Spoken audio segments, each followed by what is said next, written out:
نحمده ونصلي على رسوله الكريم اللهم صل على سيدنا ومولانا محمد النبي الأمي وعلى آله وأصحابه وبارك وسلم۔ میرے معزز خواتین و حضرات، آج کا درس سورۃ النساء سے شروع ہو رہا ہے۔ عربی زبان کے اندر دو لفظ استعمال ہوتے ہیں، ایک رجال، دوسرا نساء۔ رجال جمع ہے رجلن کی، جس کا معنی مرد ہوتا ہے، اور نساء جمع ہے امرأتن کی، جس کا معنی عورت ہوتا ہے۔ عربی زبان کے اپنے اپنے قواعد ہیں۔ بعض دفعہ جس لفظ سے واحد آتی ہے، جس لفظ سے جمع آتی ہے، اسی سے واحد آتی ہے، اور بعض دفعہ ایسا ہوتا ہے کہ جمع اور لفظ سے ہے اور واحد اس کی دوسرے لفظ سے ہے۔ رجل سے رجال، یہ اس کا مفرد اور اس کی جمع ایک ہی لفظ سے ہے، لیکن امرأتن ایک عورت اور نساء بہت ساری عورتیں، اس کا مفرد اس کی جمع والے کلمے سے، حروف سے نہیں ہے، بلکہ اس سے ہٹ کر دوسرے سے ہے۔ اسلام کے اندر عورت کے حقوق کیا ہیں؟ بلکہ اسلام تو عورت کے حقوق کا علمبردار ہے۔ قرآن پاک کے اندر 114 صورتیں ہیں، کسی ایک صورت کا نام بھی سورۃ الرجال نہیں ہے، لیکن ایک صورت ایسی ہے جس کا نام سورۃ النساء ہے۔ اللہ تعالیٰ کو بھی معلوم تھا، اللہ کا علم تو ازلی ہے، کہ ایک وقت آئے گا دنیا یورپ یہ اعتراض کرے گی کہ اسلام نے عورت کو حقوق نہیں دیے، حالانکہ ان کا یہ دعویٰ دھوکہ اور فریب کے اوپر مبنی ہوگا۔ تو اللہ تعالیٰ نے ایک پوری سورت عورتوں کے نام سے اتاری ہے، جو تقریباً 1.5 پارے پر مشتمل ہے۔ اس کے اندر عورتوں کے حقوق کو بیان کیا، عورتوں کے لیے میراث کے حصے کو بیان کیا، گھریلو مسائل کو بیان کیا، گھریلو زندگی کو بیان کیا، معاشرتی زندگی کو بیان کیا، یعنی شریعت اسلامی نے پورا عورتوں کا خیال کیا ہے۔ اسلام سے پہلے عورت کی کوئی حیثیت ہی نہیں تھی، بلکہ عورتوں کا زندہ رہنا ان کے ہاں باعث عار اور باعث شرم تھا۔ اسی لیے مکہ کے لوگ پیدا ہونے والی لڑکی کو زندہ درگور کر دیتے تھے۔ لیکن اس زمانے میں جب جاہلیت کا عروج تھا اور وہ عورت کے حقوق کے قاتل تھے، حضور علیہ السلام نے ارشاد فرمایا، جس نے ایک لڑکی کی تربیت کی، بعض روایات میں جس نے 2 بچیوں کی تربیت کی، حتیٰ کہ وہ جوان ہو گئیں، پھر ان کی شادی کی، قیامت کے دن وہ میرے ساتھ ایسے ہوگا جیسے میری یہ 2 انگلیاں آپس میں ملی ہوئی ہیں۔ ایک موقع پہ حضور علیہ السلام نے عورت کے حقوق بیان کرتے ہوئے ارشاد فرمایا کہ ماں کے قدموں تلے جنت ہے۔ اتنے حقوق تو کسی بھی مذہب اور دین نے نہیں دیے۔ پھر حضور علیہ السلام کا یہ فرمانا، انما حبب الی من دنیاکم ثلاث النساء والطیب وجعلت قرۃ عینی فی الصلاۃ، اے لوگوں، مجھے تمہاری دنیا کی چیزوں سے صرف 3 چیزیں پسند ہیں۔ نمبر 1 النساء، یعنی عورتیں، یہاں جمع کا لفظ بولا ہے، مفرد کا نہیں بولا، تاکہ لوگوں کے اشکالات ختم ہو جائیں۔ نمبر 2 الطیب، یعنی خوشبو۔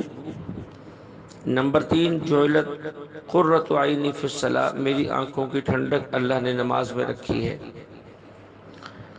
دیکھیے، حضور علیہ السلام نے دنیا کی تمام چیزوں میں ان 3 چیزوں کو پسند فرمایا اور ان کی پسندیدگی کا اظہار فرمایا۔ نمبر 1 عورتیں، نمبر 2 خوشبو، نمبر 3 نماز۔ حالانکہ حضور علیہ السلام کا وجود مبارک ہمیشہ پاکیزہ اور خوشبودار رہتا تھا۔ آپ کے پسینہ کو تو لوگ جمع کرتے تھے تاکہ شادی بیاہ کے اندر بطور خوشبو استعمال کریں، حتیٰ کہ آپ کے بول و براز سے بھی بدبو نہیں آتی تھی، خوشبو آتی تھی۔ لیکن اس کے باوجود آپ علیہ السلام نے خوشبو کی پسندیدگی کا اظہار کیا۔ عرض کر رہا تھا کہ سورۃ النساء اللہ نے ایک پوری سورت اتاری ہے تاکہ کہنے والوں کی زبانیں بند ہو جائیں کہ اسلام میں عورتوں کے حقوق نہیں ہیں۔ اگر آپ بھی کوئی کہتا ہے یہ اس کی دین اسلام سے ناواقفیت سے جہالت کی دلیل ہے۔ اس سورت کی جو پہلی آیت ہے، عموماً جب نکاح ہوتا ہے اور خطبہ پڑھا جاتا ہے، خطبہ پڑھنے والے، نکاح پڑھانے والے خطیب صاحب اس آیت کی تلاوت ضرور کرتے ہیں۔ یا ایھا الناس اتقوا ربکم الذی خلقکم من نفس واحدہ، اور ایک آیت دوسری سورت کی یا ایھا الذین آمنوا اتقوا اللہ وقولوا قولا سدیدا یصلح لکم اعمالکم ویغفر لکم ذنوبکم ومن یطع اللہ ورسولہ فقد فاز فوزا عظیما۔ نکاح کے موقع پر یہ آیت آپ علیہ السلام نے بھی تلاوت فرمائی ہے۔ پہلی آیت یا ایھا الناس اتقوا ربکم، اے لوگو اس خدا سے ڈرو جس نے تم سب کو ایک ہی جان سے پیدا فرمایا، یعنی یہ بتایا جو تمہارے نکاح میں آنے والی ہے وہ کوئی الگ چیز یا الگ مخلوق نہیں، وہ بھی تمہارے ہی جد امجد حضرت آدم علیہ السلام کی اولاد میں سے ہے۔ تم کب تک اس کو غیر سمجھتے رہو گے؟ تمہاری نسل کی ہے، تمہاری قوم کی ہے، تمہارے مزاج کی ہے، تمہاری جنس کی ہے۔ پھر فرمایا وَخَلَقَ مِنْهَا زَوْجَهَا وَبَثَّ مِنْهُمَا رِجَالًا كَثِيرًا وَنِسَاءً، پہلے حضرت آدم علیہ السلام کو اللہ نے پیدا کیا، پھر انہی سے ان کی بیوی حضرت حوا کو پیدا کیا، اور ان دونوں سے پھر بہت سارے مرد اور عورتیں دنیا کے اندر اللہ نے پھیلا دی۔ اس آیت کا آخری جملہ وَاتَّقُوا اللَّهَ الَّذِي تَسَاءَلُونَ بِهِ وَالْأَرْحَامَ، فرمایا اللہ کا بھی خیال رکھو، اللہ سے بھی ڈرو، آپس میں صلہ رحمی کا بھی خیال رکھو۔ جس قدر عورت کے حقوق پر قرآن نے ترغیب دی ہے کسی کتاب نے نہیں دی۔ پھر اللہ فرماتے ان اللہ کان علیکم رقیبا، عجیب جملہ ہے۔ اللہ فرماتے ہیں کہ میں تم پر نگہبان ہوں کہ تم حقوق کا خیال رکھتے ہو یا نہیں رکھتے۔ نکاح کے وقت یہ کیوں پڑھتے ہیں؟ عورت کا جب کسی سے نکاح ہوتا ہے تو عورت اپنی ساری کائنات اور سارے گھر کے افراد کو چھوڑ کے خاوند کے پاس آتی ہے۔ ماں کو چھوڑا، باپ کو چھوڑا، بھائی بہن چھوڑے، چچا ماموں چھوڑے، خاندان چھوڑا، سب کو چھوڑ کر آتی ہے ایک خاوند کے لیے۔ اس عورت کا اس وقت دنیا کے اندر کوئی پوچھنے والا نہیں ہوتا۔ اب یہ خاندان چھوڑ رہی ہے، خاوند اس سے کیا کرتا ہے؟ حسن اخلاق سے پیش آتا ہے، بد اخلاقی سے پیش آتا ہے، اس کے ساتھ اچھا سلوک کرتا ہے، اس کے ساتھ برا سلوک کرتا ہے، اس سے کوئی پوچھنے والا نہیں ہے۔ تو اللہ جل شانہ فرماتے ان اللہ کان علیکم رقیبا، میں اللہ پوچھنے والا ہوں۔ تم یہ مت سمجھو کہ اس مظلوم عورت کو دنیا میں کوئی پوچھنے والا نہیں، میں نظر رکھ کے بیٹھا ہوں، نگرانی کر رہا ہوں۔ تم میرے پاس آؤ گے تو میں پوچھوں گا تم نے ظلم کیسے کیا۔ اس کے ساتھ ہی ایک اور بات ہمارے بعض بزرگوں نے مثال دے کر سمجھایا، کبھی ایسا بھی ہوتا ہے، دیکھیے خوبیاں بھی مرد اور دونوں میں ہوتی ہیں اور عیب وہ بھی مرد اور عورت دونوں میں ہوتے ہیں۔ یہ عجیب بات ہے، بہت سے لوگوں کو دیکھا ہے اور سنا ہے جو عورت کے تماشا مار دیتے ہیں، عورت کو پیٹتے ہیں، جوتے مارتے ہیں۔ عجیب بات ہے کہ طاقتور مرد ہو کر ایک ضعیف اور کمزور صنف کو وہ مارے، کتنی بے شرمی کی بات ہے، بلکہ یوں کہیں بے غیرتی کی بات ہے۔ اگر لڑنا ہے تو اپنے مد مقابل مرد سے لڑو، مرد کا عورت سے لڑائی بنتی نہیں ہے۔ بہرحال کبھی بیوی بد مزاج بھی ہو سکتی ہے۔ اگر کسی کی بیوی ایسی ہو کہ وہ بد مزاج ہے، اکھڑ پن ہے، بات بات پہ جو ہے وہ منہ بناتی ہے، منہ چڑھاتی ہے، اب بندہ چاہتا ہے کہ اس سے جان چھڑا لو، اس کی پٹائی کر دوں یا اس کو طلاق دے دوں، تو ہمارے ایک بزرگ فرماتے تھے کہ ایسے موقع پر فوراً یہ سوچو کہ اگر آپ کی بیٹی کسی کے نکاح میں ہو اور وہ بد مزاج ہو، وہ اپنے خامد کو منہ چڑھائے، اس کی بات نہ مانے، اس کو تنگ کرے، تو آپ کا داماد اس کے ساتھ پھر وہی سلوک کرے جو آپ کرنا چاہتے ہیں، تو آپ کے دل پہ کیا گزرے گی؟ بس انسان اگر یہ تصور کر لے تو بیوی کے حقوق ادا کرنا بہت آسان ہو جاتے ہیں۔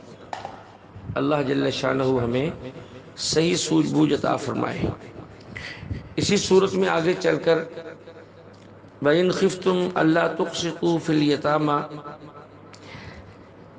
اہل مکہ میں زمانہ جاہلیت میں ایک رواج یہ تھا کہ اگر کوئی فوت ہو جاتا اور اس کی یتیم بچی رہ جاتی تو خاندان کے لوگ جو ہے اس سے جلدی نکاح کرتے تھے۔ دو فائدے ان کے سامنے ہوتے تھے، ایک تو اس کا وارث کوئی نہیں ہے، ہم جیسے چاہیں گے جانوروں کی طرح ہانکیں گے، جو چاہیں گے کہیں گے، ہم سے کوئی پوچھنے والا نہیں۔ دوسرا یہ تھا کہ اس کا جو مال و دولت میراث آئی ہے وہ بھی ہمیں مل جائے گی۔ یہ دو تو اللہ تعالیٰ نے جو ہے اس سے منع فرمایا ہے کہ اگر تمہیں پتہ ہے کہ اس یتیمہ سے نکاح کرنے کے بعد تم انصاف نہ کر پاؤ گے تو اس سے نکاح نہ کرو، اسے چھوڑ دو، اس کا نکاح کہیں اور کر دو، اور تم اپنی شادی کسی اور جگہ کر لو۔ اللہ نے تو پہلے ہی دن سے عورت کے حقوق کا خیال رکھا ہے کہ تم نہ کرو۔ فَانْكِحُوا مَا طَابَ لَكُم مِّنَ النِّسَاءِ مَثْنَىٰ وَثُلَاثَ وَرُبَاعَ، اسے چھوڑ دو، اس کے علاوہ تم کہیں دو عورتوں سے شادی کر لو، تین سے کر لو، چار سے کر لو، اس سے نہ کرو۔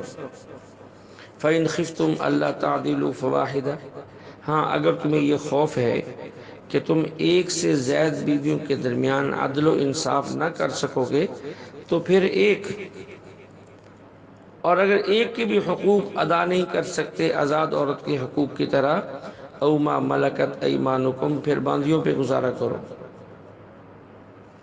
اب لوگ آ کر روزانہ مسئلہ پوچھتے ہیں، جی مول صاحب دوسری شادی جائز ہے؟ بھائی کون سی پابندی ہے دوسری شادی کرنے پہ؟ تمہیں اللہ نے اختیار دیا ہے، ایک بیوی رکھ لو، دو رکھ لو، تین رکھ لو، چار رکھ لو۔ اللہ تو فرما رہے ہیں فَانْكِحُوا مَا طَابَ لَكُم مِّنَ النِّسَاءِ مَثْنَىٰ وَثُلَاثَ وَرُبَاعَ، کہ اگر تم نکاح کرنا چاہو دو سے، اللہ نے تو آغاز ہی دو سے کیا، ایک سے کیا ہی نہیں، دو سے، تین سے، چار سے، ہاں آخر میں یہ شرط لگا دی ہے فَإِنْ خِفْتُمْ أَلَّا تَعْدِلُوا فَوَاحِدَةً، اگر تمہیں یہ خدشہ ہے، یہ خوف ہے کہ ان سب میں انصاف نہ کر سکو گے تو پھر ایک رکھ لو۔ اس سے یہ معلوم ہوا اور یہ پتہ چلا کہ اعلیٰ درجہ ایک بیوی نہیں ہے، اعلیٰ درجہ ایک سے زائد ہے اور ادنا درجہ ایک ہے۔ ہمیں اس بات پہ بڑا تعجب ہوتا ہے کہ ہمارے معاشرے میں اگر کوئی دوسری شادی کر لے تو لوگوں کو بڑا تعجب ہوتا ہے کہ جس نے دوسری شادی کر لی، حالانکہ تعجب تو اس پہ ہونا چاہیے جس نے ایک کی ہے، کہ کوئی بھی مرد میدان ایسا نہیں ہے 22 کروڑ پاکستان کی آبادی میں جو انصاف کر سکے۔ ہر بندہ یہ کہہ کر کہ میں انصاف نہیں کر سکتا یا تم انصاف نہیں کر سکتے، اور جو ہے سب کو اس عمل سے روک دیا گیا ہے۔ جس پہ تعجب ہونا چاہیے اس پہ تعجب نہیں، اور جس پہ تعجب نہیں ہونا چاہیے اس پر تعجب ہو رہا ہے۔ قرآن کا طرز بیان سمجھیں، اللہ کیا کہہ رہے ہیں؟ دراصل مسئلہ کیا ہے، اسلام میں نکاح عبادت ہے اور کفر کے اندر نکاح عیاشی ہے۔ جب سے مسلمانوں نے نکاح کا معنی کافروں والا لے لیا ہے، اس دن سے ایک سے زائد نکاحوں پر جھگڑا شروع ہو گیا ہے۔ حالانکہ سارے ہی ہم کہتے بھی ہیں، سمجھتے بھی ہیں، ایک بندہ دن بھر نفل نماز پڑھے، رات بھر نفل نماز پڑھے، لوگ کہتے بہت نیک ہے۔ ہمیشہ روزہ رکھے، لوگ کہتے بہت نیک ہے۔ ایک بندہ حج پہ حج کرتا ہے، عمرے پہ عمرے کرتا ہے، لوگ کہتے بہت نیک ہے۔ ایک آدمی صدقات کرتا ہے، نفلی بھی کرتا ہے، فرضی بھی کرتا ہے، یعنی جتنی زیادہ وہ عبادت کرتا ہے لوگ اس کی اتنی تعریف کرتے ہیں، اور اللہ کے ہاں بھی وہ اتنا ہی محبوب ہے۔ اسے چونکہ ہم عبادت سمجھتے ہیں، اس لیے بندے کی زیادہ عبادت پہ ہم خوش ہوتے ہیں، اور نکاح کو ہم عبادت نہیں سمجھتے، اس لیے ہم زیادہ نکاح کرنے والے پر اعتراض کرتے ہیں۔ ہماری سوچ بدل گئی ہے۔ ہمیں اپنی سوچ کو درست کرنا ہوگا، ہمیں اپنی سوچ کو درست کرنا ہوگا۔ اب پھر خود ہی گھر میں بیٹھ کر ہم نے انصاف کا معنی خود ہی گھڑ لیا ہے۔ وہ تو اللہ تعالیٰ نے بیان کر دیا، وَلَن تَسْتَطِيعُوا أَن تَعْدِلُوا بَيْنَ النِّسَاءِ وَلَوْ حَرَصْتُمْ فَلَا تَمِيلُوا كُلَّ الْمَيْلِ فَتَذَرُوهَا كَالْمُعَلَّقَةِ۔ اللہ کا قرآن کہہ رہا ہے اگر تم انصاف کرنا چاہو تو بھی تمہارے اختیار میں نہیں۔ اس کا کیا مطلب کہ اللہ کہہ تم انصاف نہیں کر سکتے لہذا ایک سے زیادہ نکاح نہ کرو؟ نہیں، یہ مطلب نہیں ہے۔ یہ مطلب ہم نے خود ہی کر لیا ہے۔ اس کا مطلب یہ ہے ایسا نہ کرو کہ ایک اور تو بالکل لٹکی رہ جائے اور ایک سے تم ہر وقت لپٹے رہو، ایسا نہ کرنا۔ قرآن کریم نے سمجھایا کیونکہ تمہارے اختیار میں مکمل عدل نہیں، جو تمہارے اختیار میں وہ کرو، جو تمہارے اختیار میں نہیں ہے وہ ہم معاف کر دیں گے۔ اگر کسی کی ایک سے زیادہ بیوی ہیں تو اس میں عدل کیا ہے کہ دونوں کو رہائش ملے، دونوں کو لباس ملے، دونوں کو خرچہ ملے، اور اپنی راتوں کو بندہ برابری میں تقسیم کرے۔ اگر ایک رات اس بیوی کے پاس ہے تو ایک ہی دوسرے کو دے، یا ہفتہ ہفتہ تقسیم کر لیا، ایک ہفتہ یہاں، ایک ہفتہ یہاں، ایک ہفتہ یہاں، ایک ہفتہ یہاں، تو بھی ٹھیک ہے۔ لیکن اس میں تو برابری ہو سکتی ہے اور ہر بندہ کر سکتا ہے۔ کوئی بھی یہ نہیں کر سکتا میں نہیں کر سکتا، اگر وہ کہتا ہے میں نہیں کر سکتا تو غلط کہتا ہے۔ لیکن وہ بات جو اللہ کہہ رہے ہیں کہ اگر تم چاہو بھی تو نہیں کر سکتے، وہ قلبی تعلق ہے۔ انسان کا قلبی تعلق، قلبی میلان، کسی کی محبت دل میں زیادہ آ جانا، یہ انسان کے اختیار میں نہیں ہے۔ اس میں اللہ نے مساوات رکھی ہی نہیں ہے، اس میں برابری رکھی ہی نہیں ہے۔ اس لیے دل کا کسی ایک طرف زیادہ میل ہو جانا، اس پر کوئی پوچھ نہیں ہے۔ ایک مسئلہ اور عرض کر دیتے ہیں، ذرا اس کو توجہ سے اگر سنیں گے تو انشاءاللہ نفع ہوگا۔ ایک ہے عورت کو لباس دینا، مکان دینا، خرچہ دینا، ایک ہے عورت کے ساتھ ہم بستر ہونا۔ پہلی چیزوں میں مساوات ہے، دونوں کو مکان دیے جائے، دونوں کو لباس دیے جائے، دونوں کو خرچہ دیا جائے، دونوں کو کھانا دیا جائے، لیکن ہم بستر ہونے میں مساوات نہیں ہے۔ اس کا تعلق انسان کی قلبی میلان کے ساتھ ہے۔ جس قدر جس طرف کو میلان ہوگا اسی طرف ملاب ہوگا۔ چونکہ میلان اختیار میں نہیں اور ملاب پر شریعت نے عدل رکھا ہی نہیں، جتنا اس کے پاس جاؤ اتنا ہی اس کے پاس جاؤ، نہیں۔ یہاں ایک بات اور سمجھ لیں، ایک بات یہ کہی جاتی ہے کہ دوسری شادی سے گھر میں جھگڑا ہوتا ہے، عجیب بات ہے۔ 9,09,999 لوگوں کی ایک شادی ہے، یعنی یوں کہیں کہ اکثر گھروں میں ایک شادی ہے، تو کیا ان گھروں میں جھگڑے نہیں ہوتے؟ کون سا گھر ہے جہاں خاوند بیوی کا جھگڑا نہیں ہوتا، ساس بہو کا جھگڑا نہیں ہوتا، نندوں کا جھگڑا نہیں ہوتا؟ الا من رحم ربی، ہوگا کوئی لاکھ میں کوئی ایک آدھ ایسا بھی ہوگا جس میں نہیں ہوتا، عموماً ہوتا ہے، اور اگر اس کا تقابل دوسری شادی والے سے کیا جائے کہ دوسری شادی والوں کے گھر میں جھگڑے کتنے ہیں اور پہلی شادی والوں کے گھر میں جھگڑے کتنے ہیں، تو دودھ کا دودھ اور پانی کا پانی ہو جائے گا۔ اس لیے اپنی عقل سے، اپنے ڈھکوسلوں سے شریعت کو نہ بدلا کرو، خدا کا خوف کیا کرو۔ تو اس لیے میں عرض کر رہا تھا کہ جن چیزوں میں مساوات ہے وہ ممکن ہے، اور ایک وہ انصاف ہے جو ہم نے خود اپنے اوپر سوار کر لیا ہے، خود ہی گھڑ لیا ہے، اور پھر اس کے اوپر لوگ مثالیں گڑھ گڑھ کے دیتے ہیں کہ جی انصاف نہیں ہو سکتا۔ ایک واقعہ اس پر بیان کیا جاتا ہے، میں بھی بیان کر دیتا ہوں، یہ کسی کتاب میں نہیں ہے، کہ ایک شخص کی 2 بیویاں تھیں اور وہ بڑا انصاف کرتا تھا۔ اتفاق سے وہ دونوں اکٹھی فوت ہو گئی۔ اب اس نے یہ سوچا کہ ایک کو پہلے غسل دیا جائے اور ایک کو بعد میں، تو یہ مساوات کے خلاف ہے، یہ خود ہی اس نے مساوات گھڑ لی۔ اس نے 2 عورتیں منگوائیں، بیک وقت دونوں کو غسل دیا، بیک وقت دونوں کو کفن دیا، اور بیک وقت دونوں کو الگ الگ چارپائیوں پہ رکھا۔ اب جنازہ اٹھنے کا مسئلہ تھا تو گھر میں دروازہ ایک تھا، اس نے سوچا کہ اگر ایک کو پہلے گزاروں گا اور دوسرے کو بعد میں گزاروں گا تو یہ بھی عدل کے خلاف ہوگا۔ یہ اس کا اپنی عقل کی اختراع تھی، کوئی شریعت کا مسئلہ نہیں تھا۔ اس نے مستری بلوا کر ایک جلدی سے نیا دروازہ کھلوایا، اب دونوں جنازوں کو اکٹھے اٹھایا، بیک وقت گھر کے دروازوں سے دونوں جنازے نکلے اور جنازہ پڑھ کے دفن کر دیا گیا۔ اکٹھے ہی ان کا جنازہ پڑھا گیا اور اکٹھے ہی دونوں میتوں کو ایک ہی وقت میں اپنی اپنی قبر میں اتارا گیا۔ اب یہ بندہ خوش ہے کہ اللہ کا شکر ہے کہ میں نے قبر کی تہہ میں پہنچانے تک بیویوں سے عدل و انصاف کیا ہے، حالانکہ عدل و انصاف تھا ہی نہیں۔ پھر کیا ہوا؟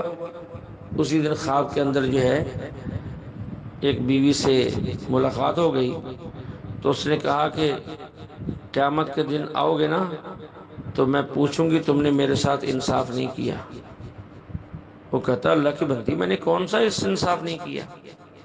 میں نے تو غسل دینے والی 2 عورتیں بلوائیں، دروازے 2 بنائے، چارپائیاں ایک ہی طرح کی 2 لائیں، جنازے اکٹھے پڑھوائے، قبر میں اکٹھے اتارا، اور میں کیا انصاف کرتا؟ وہ کہتی اچھا، مجھے گھر کے پرانے دروازے سے گزارا ہے میری میت کو، اور دوسری کو نئے دروازے سے گزارا ہے، وہ تیری ماں لگتی تھی۔ اب دیکھو، چونکہ اس نے عدل و انصاف کا معنی خود ہی گڑھا تھا تو اس کا عدل و انصاف سارا اس نے توڑ کے رکھ دیا۔ تو یہ عدل و انصاف نہیں ہے، یہ ہماری اختراعات ہیں۔ اس لیے مسائل اہل علم سے پوچھنے ہیں کہ انصاف کیا ہے اور کیا نہیں، کتنا چاہیے کتنا نہیں چاہیے۔ اب دیکھیے حضور علیہ السلام کے ذات اقدس سے بڑھ کر کون ہے جو دنیا میں انصاف کرنے والا ہوگا؟ آپ علیہ السلام نے ایک جملہ ارشاد فرمایا، آپ کے نکاح کے اندر بیک وقت آخر میں 9 بیویاں تھیں، 9 بیویاں تھیں، ہر ایک کی خوبیاں الگ ہوتی ہیں۔ حضرت عائشہ رضی اللہ عنہا میں بعض خوبیاں ایسی تھیں جن کی وجہ سے حضور علیہ السلام کو باقی بیویوں کی بنسبت ان سے لگاؤ زیادہ تھا۔